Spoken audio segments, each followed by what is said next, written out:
વિધાનસભામાં તારીખ 19 ફેબ્રુઆરી 2026ના રોજ મારા દ્વારા બે અલગ અલગ પ્રશ્નો ઉપસ્થિત કરવામાં આવ્યા હતા. અમારા વિસાવદર મત વિસ્તારમાં સુખપુર ગામ આવેલું છે અને આ સુખપુર ગામમાં અને જૂનાગઢની બાજુમાં આવેલા ઝાંઝરડા ગામમાં TP9 અને TP7 સરકાર દ્વારા ટાઉન પ્લાનિંગ જાહેર કરવામાં આવ્યું છે, જેમાંથી TP9 સુખપુર એ મારા મત વિસ્તારનું ગામ છે. પણ આજે મેં વિધાનસભામાં પ્રશ્ન પૂછ્યો કે આ TP9 અને TP7માં સરકારે ટીપી જાહેર કરીને ખેડૂતોની 40% જમીન મફતના ભાવમાં લઈ લીધી છે. મફતના ભાવમાં એ જમીન સરકાર ખાતે ચડાવી દીધી છે. તો મેં સીધો પ્રશ્ન પૂછ્યો કે આ જમીન 40% સરકાર જે લઈ લે છે એનું કોઈ વળતર ખેડૂતોને ચૂકવ્યું છે કે કેમ? તો સરકારે મને સ્પષ્ટ ના પાડી કે અમે કોઈ વળતર ચૂકવતા નથી. અહીંયા બે પ્રશ્ન ઉપસ્થિત થયા જે મેં ઊભા થઈને રજૂ કર્યા કે ત્યાં જૂનાગઢની અંદર જૂનાગઢ અર્બન ડેવલપમેન્ટ ઓથોરિટીના જે મુખ્ય કારોબારી અધિકારી હોય એણે અમને એવું લખીને આપ્યું કે TP9માં 69 કરોડ રૂપિયાનું ખેડૂતોને વળતર ચૂકવવા માંગીએ છીએ અથવા ચૂક્યું અથવા ચૂકવશું, જે કંઈ એણે કીધું હોય તે. જૂનાગઢના સરકારી અધિકારી 69 કરોડ રૂપિયા ચૂકવવાની વાત લખીને સહી સિક્કા સાથે સરકારી કાગળમાં આપે છે. વિધાનસભામાં સરકારે કીધું કે અમે કંઈ ચૂકવતા નથી. એનો અર્થ એ થયો કે જૂનાગઢમાં સરકારી અધિકારી જૂઠું બોલે છે, એણે ખોટી વાત કરી, યા તો પછી વિધાનસભામાં ખોટી રજૂઆત થઈ. એટલે જૂનાગઢ જિલ્લાના જુડાના મુખ્ય અધિકારીએ જે કાગળ આપ્યું એ મેં વિધાનસભામાં બધાને બતાવ્યું આવી રીતે કે જુઓ, જૂનાગઢના અધિકારી ટીપીની જમીન 40% કપાત કરે છે એ ખોટું છે. અને હું જ્યારથી ધારાસભ્ય ચૂંટાયો ત્યારથી પહેલા દિવસથી કહેતો આવ્યો છું કે ગુજરાતના કાયદામાં ક્યાંય એવું નથી લખ્યું કે 40% જમીન કપાત કરી લેવી. છતાંય જબરજસ્તીથી, દાદાગીરીથી, ખોટા કાયદાનું ખોટું અર્થઘટન કરીને મનસ્વી રીતે સરકાર આખા ગુજરાતમાં ખેડૂતોની 40% જમીન છે એ મફતના ભાવે પચાવી પાડે છે.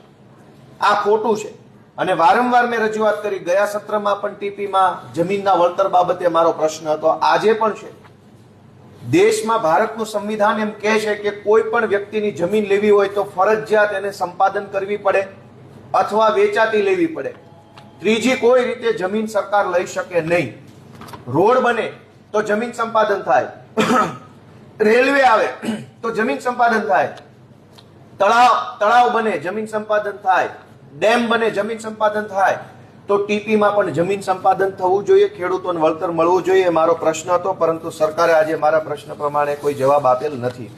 બીજું કે આજે મેં પ્રશ્ન પૂછ્યો કે જૂનાગઢ જિલ્લાની તમામ ગ્રામ પંચાયતો, તાલુકા પંચાયતો, જિલ્લા પંચાયત અને મહાનગરપાલિકા અને નગરપાલિકાઓનું ઓડિટ ક્યાં સુધીનું થયું છે અને ક્યાં સુધીનું બાકી છે. અત્યંત દુઃખ સાથે જણાવવું પડે કે જૂનાગઢ જિલ્લાની તમામ ગ્રામ પંચાયતોનું ઓડિટ 2020 સુધી થયેલું છે. 2020 પછી એક પણ ગ્રામ પંચાયતનું ઓડિટ થયું નથી. તાલુકા પંચાયત અને જિલ્લા પંચાયત જૂનાગઢનું ઓડિટ 2019માં થયું. 2019 પછી જૂનાગઢ જિલ્લા પંચાયતનું ઓડિટ થયું નથી. જૂનાગઢની તમામ તાલુકા પંચાયતના ઓડિટ 2020માં થયા, એના પછી કોઈ ઓડિટ નથી થયું. અને જૂનાગઢની મહાનગરપાલિકા એનું ઓડિટ છેલ્લે 2022માં થયું, ત્યારબાદ કોઈ ઓડિટ થયું નથી. ઓડિટ નહીં કરવું એ એમ બતાવે છે કે સરકારે કંઈક ખોટું કર્યું છે. જો ઓડિટ થાય તો કરોડો રૂપિયાની ગ્રાન્ટ કોના ખિસ્સામાં ગઈ, કેવી રીતે ખિસ્સામાં ગઈ એ ભાંડો ફૂટી જાય. અને સમયસર ભાંડો ન ફૂટે એટલે આ ઓડિટ કરવા દેવામાં આવતું નથી. કેગના રિપોર્ટ ઉપર રિપોર્ટ આવે છે દર વર્ષે. ભારત સરકારની બંધારણીય સંસ્થા છે CAG, કમ્પ્ટ્રોલર એન્ડ ઓડિટર જનરલ, એ કહે છે કે સ્થાનિક સ્વરાજની સંસ્થાઓનું ઓડિટ સમયસર નહીં થવાના કારણે સ્થાનિક સ્વરાજની સંસ્થામાં ગડબડ, ગોટાળો, કૌભાંડ, ભ્રષ્ટાચાર વધ્યો છે. અને એટલે જ નગરપાલિકાઓ, ગ્રામ પંચાયતો, તાલુકા પંચાયતો ખાડે ગઈ છે. ગુજરાતની અનેક નગરપાલિકાઓ પાસે લાઇટ બિલ ભરવાના પૈસા નથી. શું કામ? કે સમયસર ઓડિટ નથી થતું. ઓડિટ કેમ નથી થતું? સરકારના પૈસા ભાજપના ચૂંટાયેલા માણસો પોતાના ખિસ્સામાં નાખી દે છે અને ઓડિટમાં પકડાઈ ન જાય એટલે ઓડિટ નથી થવા દેતા. આ અત્યંત ગંભીર બાબત આજે વિધાનસભામાંથી સામે આવી છે. તમે કલ્પના કરો કે તમે કોઈ કંપની ચલાવતા હો, પ્રાઇવેટ કંપની, અને ઇન્કમટેક્સ એક્ટ પ્રમાણે તમે તમારી કંપનીનું 10-10 વર્ષ સુધી ઓડિટ ન કરાવો તો શું થાય આ દેશમાં? તમારી પ્રાઇવેટ કંપનીનું ઓડિટ સમયસર ભારત સરકાર કરાવે છે, ગુજરાતની સરકાર કરાવે છે. જીએસટી ભરનારા વેપારીઓના જીએસટી નું ઓડિટ ફરજિયાત કરાવે છે, સમયસર કરાવે છે. પણ સરકારી પૈસા જે તાલુકા, જિલ્લા પંચાયતોમાં, નગરપાલિકા, મહાનગરમાં જાય છે એનું ઓડિટ કેમ નથી કરાવવામાં આવતું? કંપનીઓના ઓડિટ થાય, ફેક્ટરીઓના ઓડિટ થાય, સંસ્થાઓના ઓડિટ થાય. સરકાર પોતાનું ઓડિટ નહીં કરે, કેમ કે ઓડિટ કરે તો ભાજપના લોકો તાલુકા પંચાયત, ગ્રામ પંચાયત, નગરપાલિકામાં શું ખેલ કરી રહ્યા છે, કેવી રીતે પૈસા છાપી રહ્યા છે અને ખિસ્સામાં ભરી રહ્યા છે એ ખુલ્લું પડી જાય છે. આજે વિધાનસભામાંથી સ્પષ્ટ થયું કે 2020 પછી આખા જુનાગઢ જિલ્લામાં ક્યાંય મહાનગરપાલિકાને બાદ કરતા ઓડિટ થયેલ નથી. ત્યારબાદ આજે ગુજરાતના માનનીય રાજ્યપાલ મહોદયશ્રીએ જે બજેટ સત્રના શરૂઆતમાં વક્તવ્ય આપ્યું હતું એ વક્તવ્ય ઉપર આભાર પ્રસ્તાવ આવ્યો હતો અને આભાર પ્રસ્તાવ ઉપર ચર્ચા કરવા માટે આજે મારો વારો હતો. હું બોલવા ઊભો થયો અને મેં મારા બોલવાની શરૂઆત કડદા પ્રથાથી કરી કે રાજ્યપાલશ્રીએ ગૃહને એવું જણાવ્યું કે સરકાર ખેડૂતો માટે ખૂબ કામ કરે છે, પણ કડદા કરનારાઓના બદલે કડદાની વિરુદ્ધમાં જાનારા લોકોને જેલમાં પૂરે છે સરકાર. આ વાત મેં જ્યારે કરી તો ભાજપના લોકોએ મારો વિરોધ ચાલુ કર્યો અને મારા વિરોધ કરી મારા વક્તવ્યને અટકાવવાની કોશિશ કરી. એટલે મેં આગળ જણાવ્યું કે પંજાબમાં આમ આદમી પાર્ટીની સરકાર ખેડૂતોને દિવસે અને મફત વીજળી આપે છે, તો ગુજરાતની સરકાર ખેડૂતોની હામી હોય તો ગુજરાતના ખેડૂતોને શા માટે દિવસે અને મફત વીજળી નથી મળતી? આ સાથે ગુજરાતના ખેડૂતોના ખેતરમાં જબરજસ્તીથી ટ્રાન્સમિશન લાઇનના થાંભલાઓ નાખવામાં આવે છે મોટી મોટી કંપનીઓ દ્વારા. એનો મુદ્દો મેં ઉપસ્થિત કરવા બોલવાની શરૂઆત કરી તો ભાજપ વાળાએ મારો વિરોધ કર્યો, મારું ભાષણ અટકાવ્યું, હો હૈસો કર્યો ગૃહની અંદર અને મને બોલવા ન દીધો. હું એમ કહેતો હતો કે ગુજરાતમાં ખેડૂતોના ખેતરમાં અલગ અલગ કંપનીઓ જબરજસ્તીથી પોતાના થાંભલા નાખી જાય છે અને ખેડૂતોને કાણી કોડીનું પણ વળતર આપવામાં આવતું નથી. જમીનનો માલિક ખેડૂત છે. દેશ આઝાદ થયો એ પહેલાથી ખેડૂતના બાપ દાદા વારસાગત રીતે જમીનનું સંરક્ષણ કરતા આવ્યા છે અને આજ કોઈ પણ કંપની આવી પોલીસના સહારે જબરજસ્તીથી થાંભલા નાખી જાય છે તો ખેડૂતને એ થાંભલાનું પૂરેપૂરું વળતર મળવું પડે. માર્કેટ રેટ જે ચાલે છે એ માર્કેટ રેટના 3 ગણા રૂપિયા ખેડૂતને આપવા જોઈએ.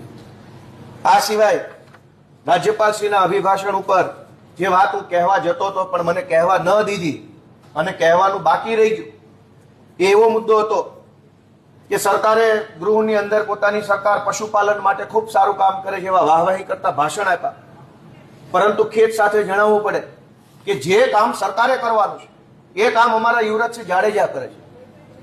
આજ ગુજરાતની અંદર ગાયનું અને ભૂંડનું માંસ, એની ચરબીનો ઉપયોગ કરી યુરિયા ખાતર નાખી ઝેરી નકલી દૂધ બનાવવામાં આવે છે અને એ દૂધ હજારો લીટર દૂધ ગુજરાતભરની અલગ અલગ ડેરીઓમાં નાખવામાં આવે છે અને ડેરીઓના માધ્યમથી પાઉચમાં પેકિંગ થઈ એ દૂધ કોઈ નિર્દોષના પેટ સુધી પહોંચે છે.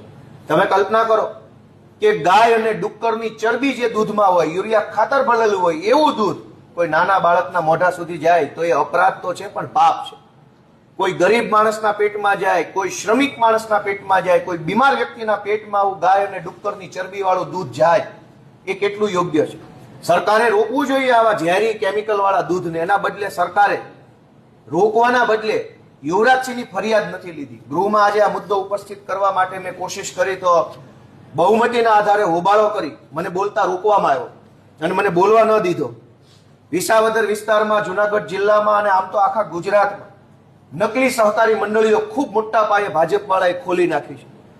જે લોકો 2015માં આ દુનિયામાંથી નીકળી ગયા હોય, મૃત્યુ થઈ ચૂક્યું હોય, એના નામની મંડળી 2022માં ખોલી હોય એવી 25 ફરિયાદ મેં જુનાગઢમાં આપેલી છે કે મરી ગયેલો માણસ 2015, 16, 17, 18માં જેનું મૃત્યુ થઈ ગયું, મૃત્યુનું સર્ટિફિકેટ આવી ગયું, એ મરેલો માણસે અરજી આપી 2022માં કે મારે સહકારી મંડળી ખોલવી છે, એને મંજૂરી મળીને સહકારી મંડળી આજે ચાલુ છે. મેં એનો વિરોધ કરવાની આજે કોશિશ કરી ગૃહમાં તો મને બોલવા ન દીધો, મારું માઇક બંધ થઈ ગયું. ભાજપના લોકો હો હૈસો કરવા લાગ્યા, મને આ સહકારી મંડળી ઉપર બોલવા ન દીધો. હું એવી રજૂઆત કરવા જતો કે બાગાયતી પાકો માટે સરકારે કોઈ વિચાર નથી કર્યો. ગીરની કેસર કેરી, વલસાડની હાફૂસ કેરી, દક્ષિણ ગુજરાતમાં કેળા અને ચીકુ, કચ્છની ખારેક, આ આપણા મુખ્ય બાગાયતી પાક છે. આ પાકને જ્યારે નુકસાન થાય છે માવઠાથી, અતિવૃષ્ટિથી, અનાવૃષ્ટિથી, હવામાનના કારણે કે જંગલી કોઈ એવા જીવાતનો ઉપદ્રવ થવાથી જીવાત આવે, એના ઉપદ્રવથી આ પાકમાં કેરીમાં, ચીકુમાં, ખારેકમાં કે નાળિયેરીના પાકમાં નુકસાન જાય તો સરકાર આજે કોઈ પાક વીમા યોજના બાગાયતી પાકો માટે નથી. હું ગૃહનું ધ્યાન દોરવા માંગતો હતો કે બાગાયતી પાકો માટે પાક વીમા યોજના હોવી જોઈએ, પણ દુઃખ સાથે કહેવું પડે કે મને બોલવા દીધો નહીં. બહુમતી એમની છે તો મને દબાવે, અમારી પાર્ટીને દબાવે, અમારા માઇક બંધ થઈ જાય, હોઈસો ચાલુ થઈ જાય, પાટલીઓ થપથપાવીને ઊંચો અવાજ ચાલુ થઈ જાય. પણ ગુજરાતના ખેડૂતોની વાત, બાગાયતી પાક પકવતા ખેડૂતો, જીરાયત પ્રકારના પાક પકવતા ખેડૂતો, દૂધ ઉત્પાદન કરતા પશુપાલક માલધારીઓની વાત ગુજરાતની વિધાનસભામાં નહીં કરીએ તો ક્યાં કરવાની? અને અહીંયા નહીં બોલીએ તો ક્યાં બોલવાનું? તમે રોડ ઉપર નથી બોલવા દેતા, સભામાં નથી બોલવા દેતા, સરઘસ નથી કાઢવા દેતા, ધરણા નથી કરવા દેતા, અને હવે અંદર નહીં બોલવા દે. આ પ્રકારની તાનાશાહી ગુજરાતની સરકાર કરી રહી છે, એની જનતા નોંધ લે એવી હું લાગણી વ્યક્ત કરું છું. અને છેલ્લી વાત કે જે ગૃહમાં હું કહેવા માંગતો હતો પણ મને કહેવા દીધી નથી. ગઈકાલે બજેટ જાહેર થયું અને એ બજેટમાં માનનીય નાણામંત્રીશ્રીએ કીધું કે ગુજરાતની સરકાર 3,18,00,000 લોકોને મહિને 5 કિલો અનાજ આપે છે. એ બાબત એમણે એટલે કે ભાજપની સરકારે ગર્વ સાથે જણાવી. આ ગર્વ લેવા જેવી બાબત છે. 7 કરોડના ગુજરાતમાં 3 કરોડ લોકો તો સરકારના 5 કિલો અનાજ ઉપર નિર્ભર છે. 30 વર્ષથી ભાજપની સરકાર છે અને છતાંય જો લોકોએ 5 કિલો અનાજ માટે થઈ અને સરકાર ઉપર આધાર રાખવો પડતો હોય તો આ સરકારે વિકાસ નથી વધાર્યો, ભૂખમરો વધાર્યો છે એવું કહી શકાય. સરકારે એવું કીધું ગઈકાલે કે સરકારે 4,300 મેટ્રિક ટન મીઠું ગરીબોને આપ્યું. હવે દેશમાં સૌથી સસ્તામાં સસ્તી કોઈ બે વસ્તુ હોય તો એ માચીસ અને મીઠું છે. ગુજરાત રાજ્યના 32 લાખ લોકો મીઠું ખરીદી શકે એવી કન્ડિશનમાં નથી અને એટલે સરકારે 4,000 મેટ્રિક ટન મીઠું આપવું પડ્યું. એક બાજુ વિકાસની મોટી મોટી વાતો આ વિધાનસભામાં બેસીને થાય છે ને એક બાજુ માણસ પાસે મીઠું લેવાના પૈસા નથી. તો કોનો વિકાસ, કેવો વિકાસ, ક્યાં વિકાસ? આ પ્રશ્ન વિધાનસભામાં અમે ઉઠાવીએ કે મીઠાનો વેત રહ્યો નથી હવે પબ્લિકનો. એટલી હદે ભૂખમરો આ ભાજપે પેદા કર્યો છે. એ વાત વિધાનસભામાં અમે બોલી ન જઈએ એટલે બહુમતીના આધારે બધા ઊભા થઈ જાય, હો હલ્લો કરવા લાગે, રાડારાડી ચાલુ કરી દે, પાટલી થપથપાવા લાગે. આ પ્રકારે બહુમતીનો દુરુપયોગ જનતાના મુદ્દા અમે જ્યારે મૂકવા જઈએ ત્યારે થઈ રહ્યો છે. અમે ખેડૂતોના, પશુપાલકોના, ગામડાના, પંચાયતોના, શહેરોના, યુવાનોના, આંગણવાડીની બહેનોના મુદ્દા મૂકીએ છીએ અને અમે નહીં મૂકીએ તો કોણ મૂકશે? ભાજપના નેતાઓએ તો સ્ક્રિપ્ટ વાંચવાની હોય છે, એને બોલવાનો હક નથી ગૃહમાં. એને તો જે સ્ક્રિપ્ટ પાર્ટી કાર્યાલયથી આવી એ માનની કરીને વાંચી જાય છે. અમને જનતાએ જવાબદારી સોંપી છે કે ગુજરાતના છેવાડાના કોઈ પણ માણસ, કોઈ પણ જ્ઞાતિ, કોઈ પણ ધર્મ, કોઈ પણ જિલ્લાના વ્યક્તિનો પ્રશ્ન વિધાનસભામાં મૂકવો એ જવાબદારી અમને સોંપી છે જનતાએ અને અમે જવાબદારી નિભાવી રહ્યા છીએ. એ બાબતનો અમને ગર્વ છે. સાથે સાથે અમને અમારી જવાબદારી નિભાવતા ભાજપ રોકે છે એ બાબતનો ખેદ છે. Thank you.